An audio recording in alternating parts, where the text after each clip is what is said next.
하나님께 영광을 돌렸습니다. 예배하는 이 시간 6월 첫 주일 평신도 주일이기도 하고 또 한 해의 절반을 다 시작하는 성령 강림 두 번째 주일에 예배하는 이 시간 하나님의 놀라우신 은혜와 사랑이 사랑하는 성도 여러분의 삶 속에 가득가득 채워주시기를 주님의 이름으로 기원을 드립니다. 오늘 우리 경대상 위에는 성찬상이 마련이 되어 있습니다. 첫 주일 주님의 베푸시는 성찬을 함께 나누길 원합니다. 하나님께서는 태초에 말씀으로 천지를 창조하셨고 또 그 말씀이 육신이 되어 우리 가운데 거하시게 되었고 그리고 그 말씀으로 우리를 구원해 주셨음을 우리는 분명히 믿습니다. 그래서 이 말씀, 하나님의 말씀에는 세 가지가 있다고 그렇게 배웠습니다. 우선 기록된 말씀, 그래서 여러분이 가지고 계신 성경책, 이것은 기록된 하나님의 말씀입니다. 66권으로 되어 있는데 놀랍게도 이사야서는 66장까지 되어 있습니다. 앞부분 39장까지의 내용에는 구약의 내용이 담겨 있고 나머지 27장에는 신약의 내용이 담겨 있어서 신기하게도 이사야서는 66장까지 되어 있고 성경은 66권이다. 이렇게 기록된 하나님의 말씀, 이 말씀에 따라서 우리가 살아가야 되고 말씀을 가까이 해야 되고 말씀을 읽어야 된다. 이렇게 말하게 됩니다. 여러분, 기록된 하나님의 말씀을 귀히 여기시게 되기를 정말로 간절히 부탁을 드립니다. 한때는 성경이 정말 귀했던 시절이 있었습니다. 그래서 성경을 반포하는 일을 위해서 성소공회라고 하는 그런 기관을 통해서 하나님의 말씀을 반포하는 것을 사명으로 하고 있습니다. 우리나라에는 지금 성경이 웬만큼 이렇게 반포가 되어서 지금은 해외로 성경을 반포하는 일들을 이제 감행하고 있습니다. 이것은 하나님의 기록된 말씀이 귀중하기 때문이라 생각을 합니다. 또 하나 하나님의 말씀이 있는데 그것은 제가 지금 하고 있는 설교와 같이 선포된 하나님의 말씀이라고 표현하는 설교가 여기에 해당되겠습니다. 하나님의 말씀을 그 시대 상황이 하나님의 음성으로 해석하여 들려주는 일, 설교, 이것이 선포된 하나님의 말씀입니다. 여러분이 하나님의 말씀을 들을 때, 말씀이 선포될 때, 설교를 들을 때마다 우리를 향하여 들려주시는 하나님의 음성인 것을 믿고 들으시게 되기를 정말 주님의 이름으로 부탁을 드립니다. 세월 지나가면 갈수록 설교가 쉬워져야 되는데 지나갈수록 설교는 여전히 어렵다. 제 아내가 제게 늘 그렇게 말합니다. 여보, 설교만 없으면 그래도 목회할 만하지? 이렇게 얘기를 합니다. 그리고 주일은 왜 이렇게 또 빨리 다가오는지 정말 숨이 넘어갈 지경입니다. 하지만 선포되는 하나님의 말씀은 정말 귀한 것이다. 여러분의 심령을 열고 말씀을 받아들여야 될 줄로 믿습니다. 세 번째로 눈에 보이는 하나님의 말씀이라고 표현을 합니다. 말씀이 눈에 보입니다. 그것은 바로 이 앞에 놓여있는 성찬을 말하고 있습니다. 성찬, 그리스도의 몸과 그리스도의 피를 함께 나누게 되는 이 성찬은 눈에 보이는 하나님의 말씀입니다. 실제로 눈에 보이는 것입니다. 바로 이것이 성찬이다. 이렇게 생각을 하면서 오늘 성찬을 받는 이 귀한 아침에 오늘 주시는 말씀을 같이 나누면서 성찬의 의미와 연결지어서 그리고 우리 교회가 오래 세웠던 목표 그리스도를 본받자라고 하는 이런 말씀을 생각하면서 표현을 생각하면서 반년을 다시 시작해야 되는 이 시점에 그 자취를 따라 이렇게 이런 제목으로 하나님의 말씀을 같이 나누고자 하는 것입니다. 첫 번째로 이렇게 보여진 하나님의 말씀, 우리 가운데 눈으로 보여진 하나님의 말씀, 이 성찬에는 우리를 초대하시는 초청이 여기 담겨 있다는 것입니다. 하나님은 이 성찬을 통해서 여러분과 저를 주님 앞으로 오라고 돌아오라고 부르시고 있다는 것입니다. 오늘 본문 말씀 이사야서 55장 말씀은 위대한 초청의 장이라고 이름을 붙이는 하나님의 구원의 나라를 향하여 우리가 어서 오라고 말씀하시는 하나님의 초대가 잔뜩 담겨져 있습니다. 그래서 오늘 본문 말씀에 보면은 너희는 여호와를 만날 만한 때 찾으라. 가까이 계실 때 그를 부르라. 악인은 그 길을, 불의한 자는 그 생각을 버리고 여호와께로 돌아오라, 돌아오라 초청하고 있습니다. 주님 앞에 이렇게 초청받은 사랑하는 성도 여러분, 주님이 우리를 초청해 놓으셨다는, 우리를 초대해서 불러내셨다는 이 귀한 사실을 꼭 기억하시면서 이 초청에 응하시는 성도들이 다 되시기를 주님의 이름으로 부탁을 드립니다.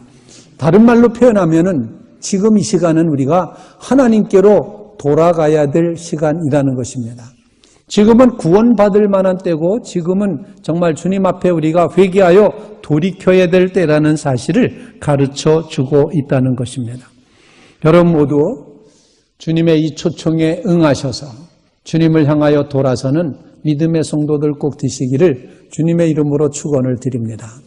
오라 우리가 여호와께로 돌아가자. 저가 우리를 찢으셨으나 낫게 하실 것이고 우리를 상하게 하셨으나 싸매어 주실 것임이라, 이렇게 말했던 호세아 선지자의 돌아가자라고 하는 초대와 함께, 또 예레미야 애가 3장에도 우리가 마음과 손을 아울러 하늘에 계신 하나님께 들자, 그렇게 말하면서 우리 스스로 행위를 조사하고 여호와께로 돌아가자. 하나님께로 돌아가는 것, 하나님의 품 안으로 다시 돌아가는 것이 이 믿음의 모습인 것을 우리에게 일깨워주고 있다는 것입니다. 그리스도와 삶의 의미라는 그런 책을 쓴 헐무트 틸리케라는 신학자는 그의 책 가운데서 그렇게 말하고 있습니다. 성경에서 가장 위대한 구절을 뽑으라라고 본인한테 말한다면은, 본인은 누가복음 15장에 나오는 탕자의 이야기 속에서 이에 돌이켜 아버지 집으로 돌아가니라, 이 구절이 가장 위대한 구절이라고 생각한다고 말하고 있습니다. 성경에서 우리 인생의 의미라는 것, 삶의 의미라는 것은 우리가 하나님께로 돌아가야 된다는 것입니다. 하나님께 돌아가는 것, 아버지 집에 돌아가는 것, 우리를 이미 용서해 놓으시고 그리고 돌아오기를 끊임없이 기다리시는 그 아버지에게 돌아가는 것, 돌아오라고 하는 이 초청에 응하여서 아버지께로 돌아가는 것이 인생의 의미라는 것입니다. 여러분이 어느 곳에 이르러 계시든지 여호와 하나님 아버지 집으로 향하여 나가는 믿음의 성도들 되시기를 주님의 이름으로 부탁을 드립니다. 저는 그저 이렇게 움직이기만 하면 제에게서 나오는 찬양이 하나 있습니다. 집으로 가자, 집으로 가자, 이런 눈물 흘리지 않는 곳, 집으로 가자, 이렇게 찬양을 하게 됩니다. 저도 모르게 그 찬양이 계속 나옵니다. 퇴근하고 싶어서가 아니라 정말 집으로 가자, 아버지 집으로 가야 된다, 그 찬양을 제 마음속에 늘 담고 있습니다. 전에는 내비게이션을 잘 안 믿었는데 요즘은 내비게이션을 참 많이 의존을 합니다. 거의 내비양에 따라서 잘 움직여갑니다. 그런데 어떤 때는 제가 조금 잘못 길을 벗어 이제 들어가게 되면 이런 멘트가 나올 때도 있습니다. 이 길로 계속 가면 멀리 돌아서 가야 됩니다. 이런 멘트가 나올 때가 있습니다. 여러분 어디쯤에 이르러 있습니까? 그 길로 가면은 멀리 돌아서 갈 수밖에 없다. 더 시간 많이 걸리기 전에 주님의 초청이 임했을 때 돌아오라 말씀하시는 그 순간에 여러분이 성찬상 앞에 나올 때, 이 성찬을 받을 때 내 심령이 주님 앞에 돌아왔습니다 고백하면서는 믿음의 성도들이 되시기를 주님의 이름으로 축원을 드립니다. 2부 예배가 마쳐지고 한 권사님하고 인사하면서 나가실 때 제가 여쭤봤습니다. 뭐라고 여쭤봤는 거니? 설교를 방금 돌아오라고 설교를 했으니 돌아오셨습니까? 라고 제가 물었습니다. 악수하면서. 그랬더니 그분 대답이 돌아가고 있습니다, 이렇게 대답을 해줬습니다. 여러분 모두 주님의 품 안으로 돌아가는 신앙의 고백이 있으시기를 주님의 이름으로 축원을 드립니다. 두 번째로 우리가 받는 이 성찬, 눈에 보여지는 하나님의 말씀, 여기에는 예수 그리스도의 우리 죄를 용서하시기 위해서 자기 몸을 십자가에 내어주신, 우리의 죄의 짐을 짊어주신 주님의 고난의 모습이 이 보이는 말씀 속에 담겨 있다는 것입니다. 오늘 베드로 사도는 그렇게 말합니다. 한때는 예수님을 3번씩이나 모른다고 부인했던 이 베드로 사도가 오늘 베드로전서 편지를 보내면서 너희가 이를 위하여 부름을 받았다, 부르심을 받았다. 그것은 바로 고난을 받기 위한 그런 부르심을 받았다. 그렇게 말하면서 예수님께서 나무에 달려서 십자가를 지시게 되었다. 그가 우리 죄를 대신하였다. 그렇게 표현합니다. 욕을 당하시되 맞대어 욕하지 아니하셨고 고난을 당하시되 위협하지 않으시고 공의로 심판하신 이에게 부탁하시며 친히 나무에 달려 그 몸으로 우리 죄를 담당하셨으니 이는 우리로 죄에 대하여 죽고 의에 대하여 살게 하려 하심이라. 그가 채찍에 맞음으로 너희는 나음을 입었다. 너희가 전에는 그릇 행하는 양과 같았지만 이제는 영혼의 목자 되시고 감독자 되신 예수 그리스도께로 돌아왔느니라. 이렇게 말씀하고 있습니다. 주님이 우리의 죄를 대신하여 십자가를 치셨다는 사실을 우리에게 가르쳐 주고 있는 것입니다. 용서하시는 하나님, 오면은 용서해 주겠다가 아닙니다. 이미 용서해 놓고 그 아들을 기다렸던 아버지의 사랑으로 그가 긍휼히 여기시리라, 그가 널리 용서하시리라, 날 위해 죽으신 예수 그리스도의 이 십자가 은혜가 유카리스트라고 표현하는 이 성찬에 담겨 있다는 사실. 여러분들이 성찬을 떼어 받을 때, 성찬의 잔을 나눌 때 여러분 모두 예수 그리스도의 날 대신하여 죽으신 이 구속의 은혜를 다시 한번 감사하며 감격하며 고백하며 받는 믿음의 성도들이 다 되시기를 주님의 이름으로 축원을 드립니다. 주님이 날 위해서 내 대신 십자가를 지시고 내 짐을 짊어지셨고 내 대신 죽으셨다는 사실을 깊이 묵상하시며 나가시게 되기를 주님의 이름으로 부탁을 드립니다. 노르웨이에 한 교회 이름이 양의 교회라는 이름의 교회가 있다고 그렇게 전해집니다. 가보지는 못했습니다만 그 양의 교회 그리고 종탑 밑에는 양의 모습을 새겨 넣은 그런 조각이 있다는 것입니다. 그렇게 된 양의 교회 또는 양의 조각을 새겨놓게 된 데는 사연이 있다고 얘기를 하는데 이 교회를 건축하게 될 때 높은 종탑을 세워갑니다. 그런데 종탑을 세우기 위해서 인부가 올라가서 일을 하다가 그만 인부가 떨어졌다는 것입니다. 높은 곳에서 떨어졌는데 떨어지는 밑바닥은 시멘트 바닥, 아스팔트 바닥이었기 때문에 떨어지면 반드시 죽을 수밖에 없는, 즉사할 수밖에 없는 그런 상황이었습니다. 그런데 때마침 그때 양을 몰고 가는 목자가, 목동이 자기 양무리를 데리고 바르고 건축하는 예배당 그 앞을 지나가게 되었다는 것입니다. 사람들이 저런 하고 소리 지르고 있는데 포들덕하고 떨어져서 퍽 소리가 났습니다. 사람들이 큰일 났다 두런두런하면서 모여들었습니다. 그런데 떨어진 인부가 툭툭 털고 아무런 부상도 없이 벌떡 일어나는 것입니다. 얼마나 놀랍습니까? 그 높은 곳에서 떨어졌는데 아무 상처도 없고 아무런 다친 데도 없고 그냥 일어나는 것입니다. 근데 놀랍게도 그 인부가 일어난 자리에 보니 어린 양 한 마리가 죽어 있더라는 것입니다. 교인들은 거기서 생각했을 겁니다. 아, 어린 양이 죽었기 때문에 인부가 살았구나. 아, 이것은 예수 그리스도를 하나님의 어린 양, 세상 죄짐을 지고 가는 하나님의 어린 양, 그 예수님이 죽었기 때문에 우리가 산 것이구나. 이런 고백의 마음을 가지고 교우들이 이 교회 이름은 그걸 기억하기 위해서 양의 교회라고 이름을 붙이고 거기에 양의 모습을 새겨넣게 되었다는 것입니다. 예수 그리스도가 우리를 대신하여 십자가를 지셨다는 사실을 기억하시면서 여러분들이 성찬상 앞에 나아가시기를 주님의 이름으로 축원을 드립니다. 세 번째로 이 성찬에서 우리가 경험해야 되는 것은 우리가 주님을 나누어 받았기 때문에 이제는 주님처럼 살아야 된다는 것, 주님의 발자취를 따라야 된다는 것, 주님을 본받아야 된다는 사실을 가르쳐주고 있습니다.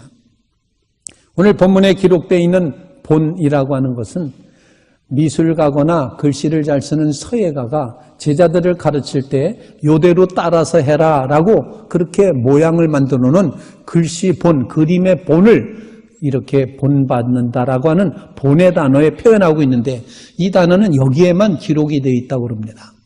그런데 그 스승의 본을 그대로 따라서 그리다 보면 글씨도 배우게 되고 그림도 배우게 돼서 드디어 그분과 같은 역할을 감당할 수 있게 된다는 것입니다. 주님은 우리에게 주님의 고난의 길을 걸어가신 본을 보임으로써 믿는 성도들로 하여금 의를 위해 고난을 받고 애매하게 고난을 받을지라도 그 고난을 참고 견디고 주님이 그렇게 하셨듯이 주님을 본받아서 그 길을 걸어가야지 된다고 오늘 베드로 사도는 말하고 있습니다. 네로 황제 시대 때의 그 심각한 박해가 바로 눈앞에 닥쳐와 있던 초대교회 그 상황에서 베드로 사도는 처음부터 끝까지 그리스도인은 고난 중에도 소망을 잃지 말아야 된다. 이렇게 가르쳐주면서 주님이 이를 위하여 우리를 부르셨다. 뭘 위해서 불렀느냐? 주님처럼 고난의 자리에서 고난을 이기고 승리하고 참고 나갈 것을, 당장은 고난일지 모르지만 영원한 하나님 나라가 준비되어 있음을 확신하며 그 고난을 당당히 맞이하여 나갈 것을 이 사도 베드로는 오늘 서신을 통해서 말씀을 하고 있다는 것입니다. 여러분 모두 예수 그리스도의 고난에 동참하기 위한 결단의 마음으로 이 성만찬에 참여하시기를 주님의 이름으로 부탁을 드립니다. 주님의 살과 주님의 피를 먹고 마심으로 우리 속에 이런 묵상을 해봅니다. 내 세포에, 내 생명에 예수님의 생명이 채워지는 것이구나. 먹고 마신 것으로 인하여 내 생명이 유지된다면 예수 그리스도로 인하여 내 생명이 유지되는 것이구나. 예수 그리스도를 먹고 마심으로 내 세포 하나하나가 다 예수 그리스도를 모시는 그런 것이 되겠구나. 이런 마음을 간직하시고 이제는 성찬을 받기 전의 사람과 성찬을 받고 난 다음의 사람은 완전히 달라져야 될 줄로 분명히 믿습니다. 이 믿음을 가지고 다시 한번 2018년도 후반기를 새롭게 시작하는 이날에 여러분 모두 정말 예수 그리스도의 고난의 자리에 내가 나가서겠습니다. 주님의 그 자취를 따르겠습니다. 이런 고백의 마음으로 힘들고 어려우시더라도 아프시더라도 힘들더라도 고난이 닥쳐왔을지라도 주님의 십자가를 생각하시면서 고난의 자취를 따라가며 승리하는 믿음의 성도들이 다 되시기를 주님의 이름으로 축원을 드립니다. 이 성만찬에는 우리로 하여금 주님과 놀라운 친교를 하도록 해 있고 우리가 여기에 주님의 고난에 참여한다는 의미도 있고 그리고 주님의 몫을 내가 나누어 받는다는 의미도 있습니다. 여러분이 성찬을 떼어 받을 때 주님의 사명을 나누어 받는 것입니다. 그러므로 성찬을 받은 성도들 여러분들은 예수 그리스도를 본받아 주님의 발자취를 따라 주님의 걸어가신 그 걸음을 한 걸음 한 걸음 옮겨가는 믿음의 성도들 되시길 바랍니다. 어느 구석 한 구석이라도 예수님 닮은 구석이 있어야 된다는 것입니다. 어딘지 모르게 예수님 냄새가 나야 된다는 것입니다. 오늘 아침에 어제 교회학교 선생님들이 묵호에 갔다 오면서 저에게 거기서 자기네들이 맛있게 먹었다고 뻘건 게, 홍게를 이제 삶은 게를 갖다 주셨어요. 그래서 자꾸 맛이 어떠냐고 물어보는데 아직 안 먹어봤었거든요. 그래서 대답하기 위해서 이제 다리 하나를 잘라서 먹었습니다. 어차피 손으로 막 만질 수밖에 없는데 맛은 기가 막혔는데 냄새는 비누칠해도 안 없어지는 거예요. 할 수 없어서 제가 이 손가락에다가 향수를 뿌렸습니다.